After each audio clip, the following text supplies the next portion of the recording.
Hey everyone, so I'm just going to do another video update of our tank. This one definitely won't be as long as the last one. A lot less to cover here, but I think in the last video, we had some hair algae and some cyanobacteria because we had just updated the lighting on those tanks. Not to mention we had an issue where a refugium light fell over and all the chaeto inside our refugium died, releasing lots of nutrients.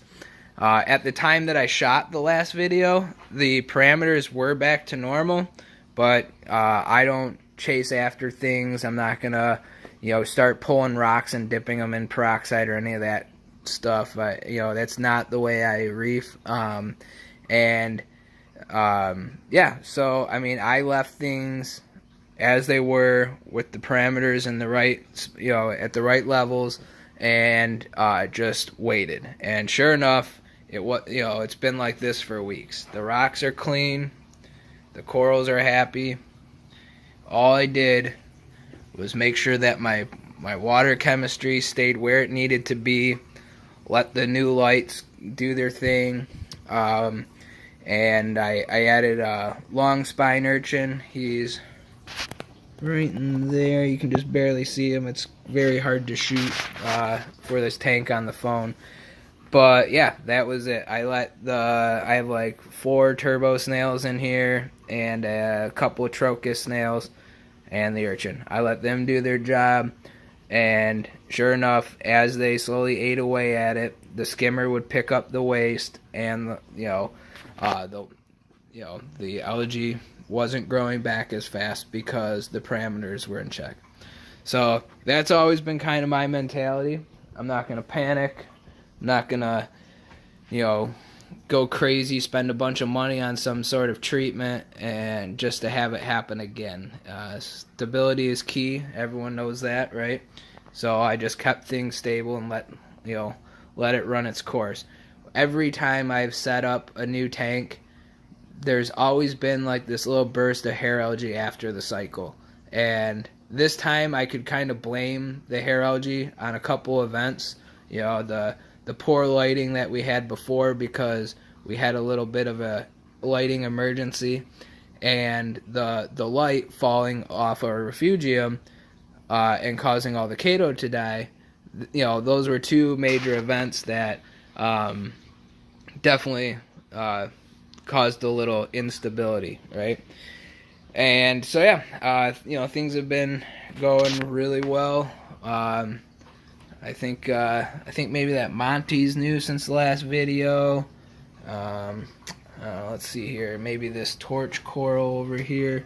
It's got like a little blue and gold in it. Got some zoanthids.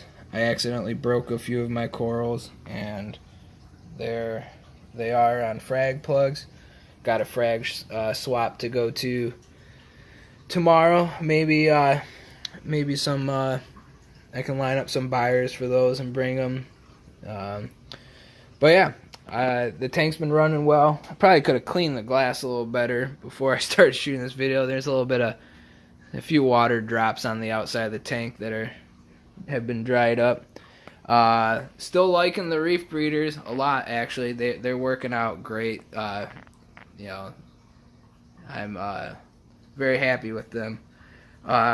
We're going to make some changes to our sump coming up here, and I think I mentioned this in the last video about how I can't get the ghost overflow to start, and sometimes the sump gets really close to flooding. It's even flooded once or twice when you turn the return pump off.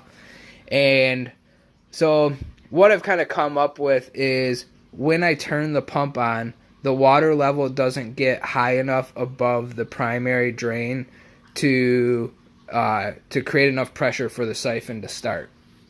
So to correct this, I will be lowering the primary drain in the overflow box. However, that means more water is going to end up going down into the sump when I turn the return pump off.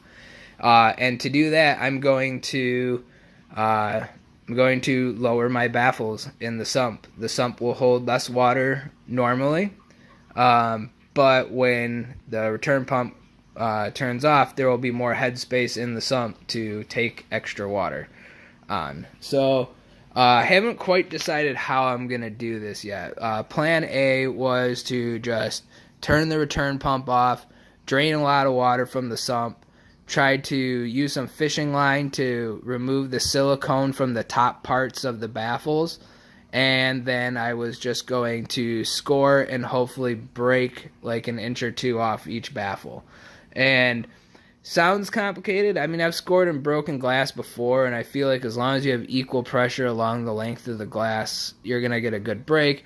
My only thought, my biggest worry about it is when I go to grind or sand down the top of the baffle, I'm worried about glass dust getting into the sump, and I'm worried about like the little fish, like the chromies, like picking at that because they love picking that pelagic stuff out of the water column. And I feel like if there's little shiny things floating around, they're gonna want to eat them, and I don't want my fish eating glass. My other thought is, well, hell, it's just gonna end up like getting worked into the sand bed. You know, like won't be a problem. It'll be a little dust, and it'll just, you know, be some tiny little particles and nothing really to worry about. My other thought is way more complicated.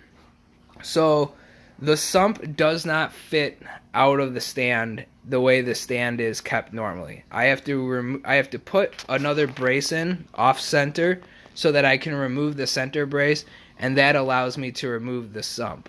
And I thought, well, hell, maybe I'll do that. I'll get that sump out of there, and then I bought this really cheap on my local forum.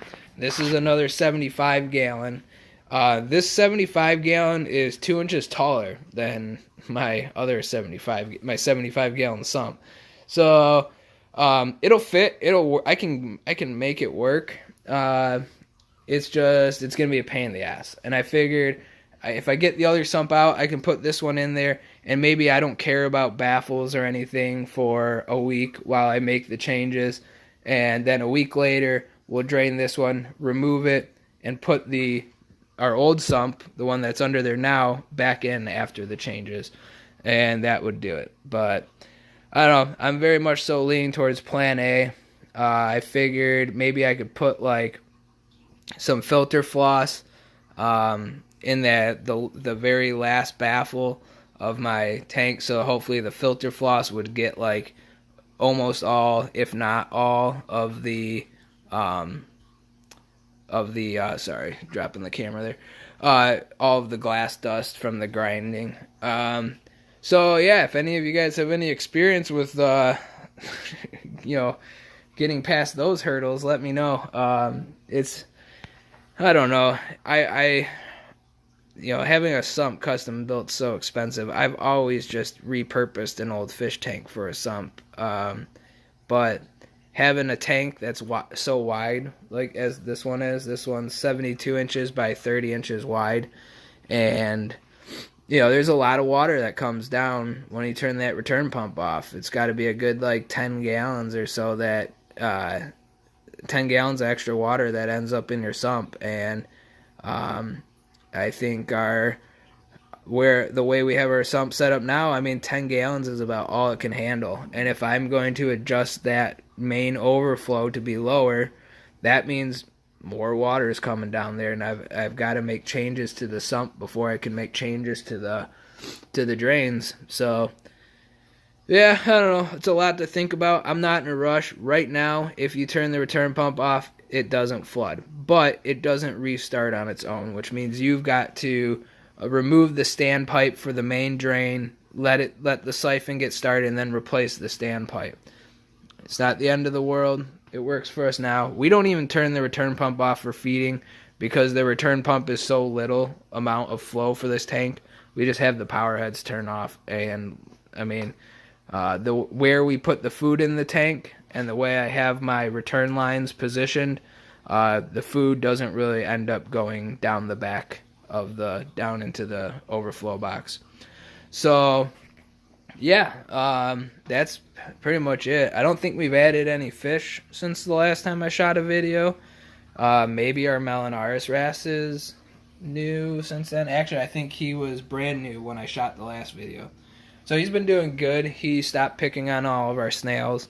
I feel like when you have a Melanaris wrasse, they usually just pick on new snails, and I think it has to do with more like a scent issue, because I put some shrimp in the macroalgae tank, and I thought for sure if I just put them into the big tank that the Melanaris wrasse was going to pick on the shrimp.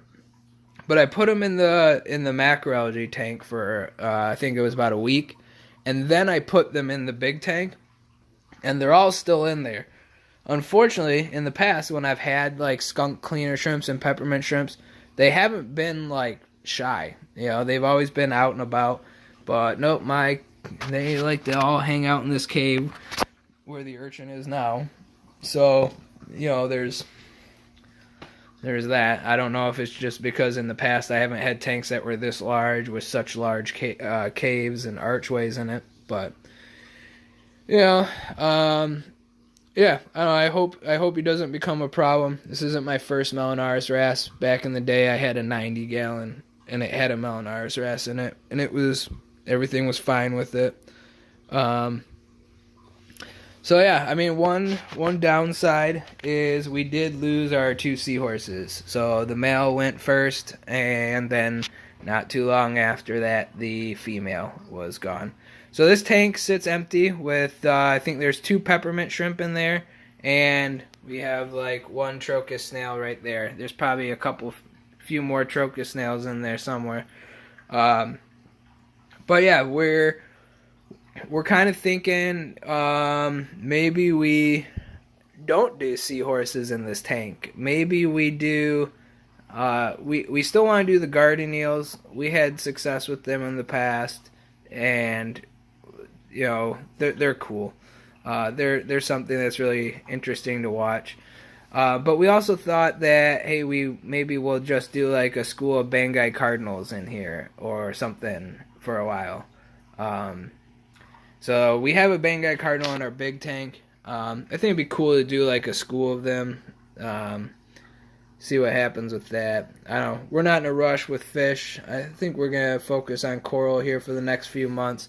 Kind of build up our living habitat, and then we'll revisit fish afterwards.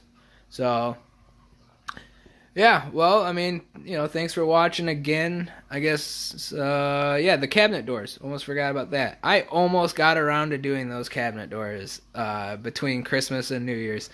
And, well, then I got lazy, work got busy, and it never got done. But I was really close. I mean, I was like a trip to Home Depot away from getting that done.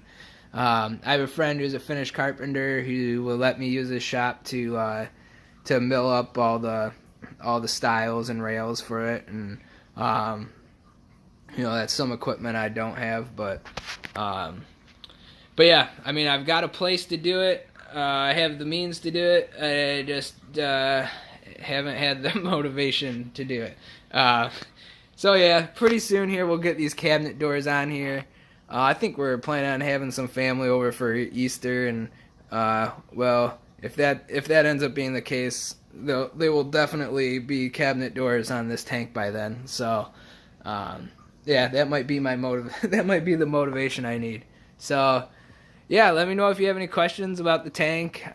Check out some of my other videos if you want. I don't have a ton of them, but you know, it'd be cool to see them getting some use. And then yeah, thanks for watching.